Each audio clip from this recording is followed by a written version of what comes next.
I've been wearing barefoot shoes for around 2 to 3 years now. Now, not exclusively, but around 80% of the time. They're quite often touted as a panacea for all, i.e. I started wearing barefoot shoes and my wife came back.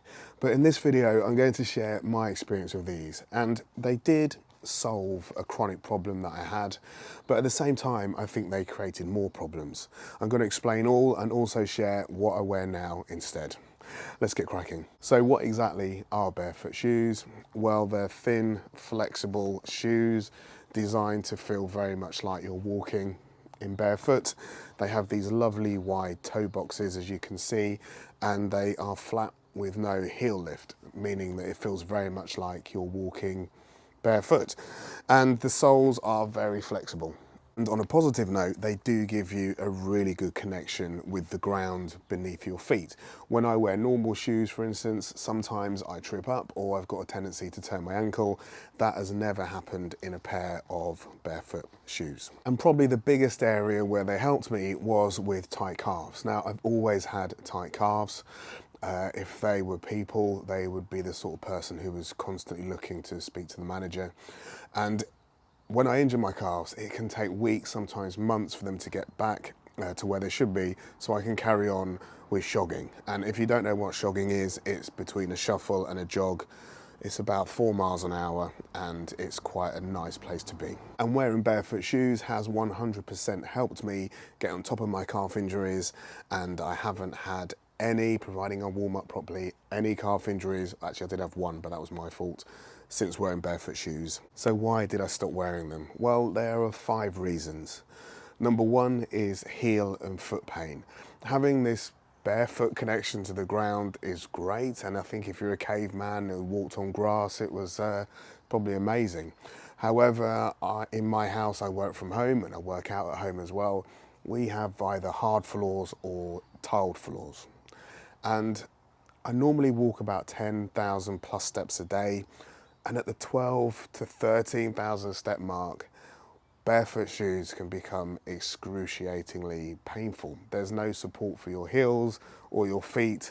And I feel like it goes beyond any sort of help into actually fatiguing and starting to injure them. And sometimes after 6 or 7 miles walking in a day, my feet are so painful, I just can't wear the shoes. Next is a lack of spring in my step. Now, I wear these when I go out of the house, something like this. And when I walk in these, I have a spring in my step, and that makes me feel better and happier. With barefoot shoes, when I stand up, sometimes my body feels like lead. And I think actually it's gone beyond helping my feet to where my ligaments and my tendons are actually becoming quite stretched, and I'm just like dead-footed a lot of the time. The spring in my step has gone, and I feel like an old man when I'm moving about after I've been sitting on the sofa for 10 minutes. The next potential downside is bigger feet. If you have shoes that you only just fit into, like your favorite pair of shoes, and you start wearing barefoot shoes for a lot of the time, there's a good chance that you won't fit into those shoes anymore. As your feet return to their natural state, they get kind of wider. And in my case, I think because my feet have become flatter wearing barefoot shoes, they've actually got longer. And it's an odd experience going up a shoe size when you're 50, but it's definitely happened to me. Luckily, most of my shoes are slightly too big for me, and now they do fit well. But it's something to consider if you're thinking about going barefoot and you've got 10 pairs of shoes in your wardrobe that you really like. Next is self-esteem. Now, my wife hates these shoes. She thinks they're ugly, and these are some of the better looking barefoot shoes. Some of them actually look like this. But I don't feel like that great wearing them, and that's the reason why I don't wear them out of the house, because I just feel like they're not great for your self-esteem. Imagine going on a first date and the person that you were meeting turned up wearing a pair of these. Next problem I have with them is height, and this is a me problem. Now, I'm 5'7". Now, the vast majority of my friends are 6 foot plus, or 6'2", 6'3". And if I go out with them wearing barefoot shoes, when they put their shoes on, they're probably an inch taller than what they are in their socks. I am no taller. So we walk down the street, I look like one of those little handbag dogs, just trying to keep up with them. Then the final downside of barefoot shoes is price. These are expensive, and because the soles are so thin, you will get through them a lot quicker, say, than a pair of running shoes, for instance, like these ones. So they will cost you more potentially to buy, and you will be replacing them more than normal trainers. I was worried about my calves returning back to their normal state when I stopped using barefoot shoes, and I don't like yoga, so I'm not a great natural stretcher. But I've been using the Pliability app, which is a fantastic app, whereas you get yourself into static stretches and you hold them in a kind of a meditative state. It's a very relaxing experience and it makes stretching a joy. If you would like to give the Pliability app a try, I'll put a 2-week free trial in the description. That way you can test it free of charge, and if you like it after 2 weeks, you can carry it on. If not, you can cancel it, and there's a no-risk trial for you. So what do I wear now? Well, one thing that wearing barefoot shoes has helped me with is picking good shoes. So my Nike trainers are now just for mowing the grass.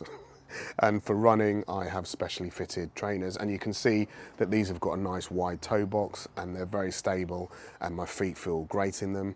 Day to day, I just pick nice quality trainers. These are from On. I like these ones. They're very comfortable and they give me that spring in my step, as well as lots of supports. And around the house and during the day, I just wear Birkenstocks. And you know when you put your Birkenstock sandals on for the first time and they just feel terrible, and after an hour, they're the most comfortable thing ever, and then your shoulders got better. It's a bit like that. They are really good quality shoes. They are not that cheap, but they're also not that expensive. And the slippers that I wear, these ones, I'll link to these in the description. So around the house I wear these. You can see that they've got a nice flat sole. They've got a nice wide toe box here. And the inners are just very supportive. You've got a place for your heel. You've got some really nice arch support as well, and some really good foot support at the front. I feel like the best of both worlds for me, and my feet don't fatigue in them. In conclusion, I do think barefoot shoes do have a purpose. I just don't think they're right for me.